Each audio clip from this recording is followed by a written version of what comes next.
Hi, this is Scott Garibay, and today we're going to talk about Dungeons & Dragons 5th edition and a very valuable piece of wisdom that came out of the book, The Subtle Art of Not Giving a F.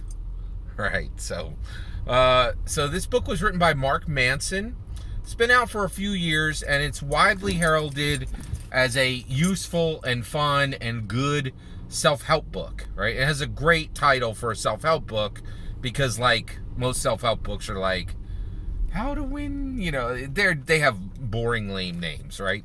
But this guy, he put a good title on his book, and it's done extremely well, right? Now, I didn't read this dude's book. I saw it bouncing around, but I was like, I'm an evangelical Christian. I can't read that book, right? But the guy came on YouTube, and he goes, you know what? I'm the author of this book. And my book's been around for a few years, and I noticed that there's a whole bunch of summaries of my self-help book on YouTube. Well, if there's going to be summaries of self-help book on my YouTube, let's get it right. And he did a summary. He did a 45-minute summary of his self-help book. I love self-help books, right? And usually where I can get one for free, I listen, especially, I'll listen to it, right?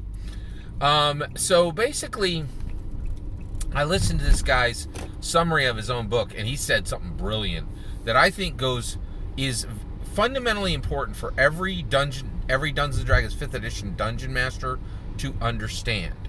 And that is that your non-player characters can believe diametrically opposed things and still have exactly the same goal. This blew me away because it was so artfully, very carefully explained by Mark Manson, the author. So he said, okay, here we go. He said, people who want exceptional treatment can have diametrically opposed beliefs. So people who want exceptional treatment generally come from two groups. Here's the first group. The first group is, I'm awesome and the rest of you suck, so I should be treated exceptionally. The other group is people who believe, I suck. The rest of you are awesome, so I should be given exceptional treatment. Unbelievable, right? You're like, okay, these people believe exactly the opposite thing, right? One believes that they're the awesome person and the rest of the world stinks. One believes they stink and the rest of the world is awesome, but they want exactly the same thing. They want exceptional treatment. They want deference. They want accommodations. They think that the world needs to change its structure and change the way that it functions just for them. It blew me away, right?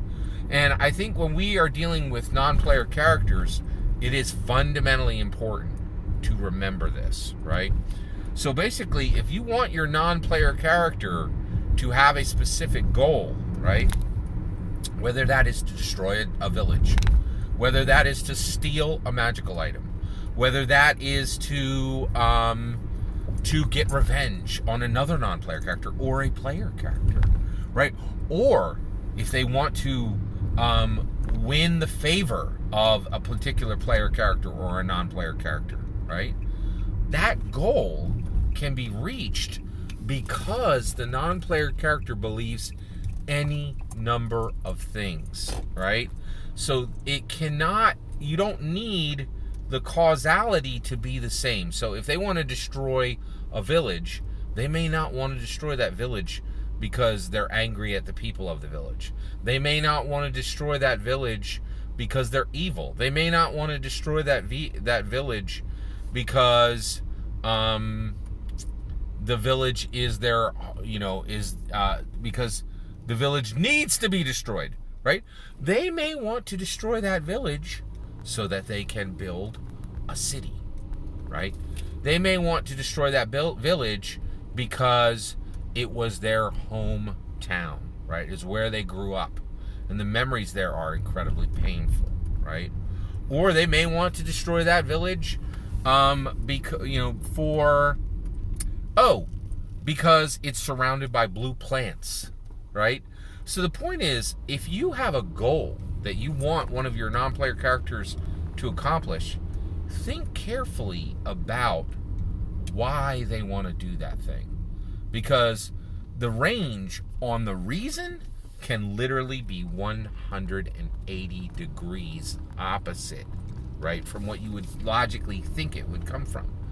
A brilliant point of wisdom from Mark Manson, the author of The Subtle Art of Not Giving an F, right?